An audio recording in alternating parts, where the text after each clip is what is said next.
Hello guys, magandang tanghali. It's Sunday po. Pa-blessings ni Madam sa kanyang pool.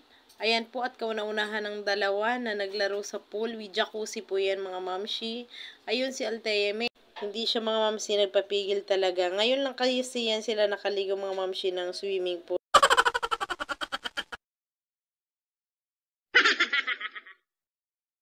At yan nga, mga ma'am siyang aking dalawang dalaga, hindi pa sila naligo kasi ayaw pa nilang maligo talaga. Ayan, nagmuni-muni muna sila dyan sa gilid, mga mamshi. Ito talaga si Bunso hanggang sa umalis na lang ang mga tao, siya na lang talaga ang naiwan hanggang sa maglinis na lang ng full yung tigalinis. Nandyan pa rin siya.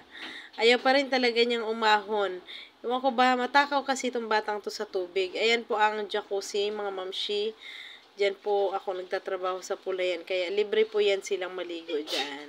Ayan, tumayo na nga pala siya mga mamshi kasi sabi ko, tumayo na nga dyan at kakain muna. Hanggang sa naabutan na ulit siya ng maglilinis ng pool. Ayan po ang tigalinis ng pool si Inday.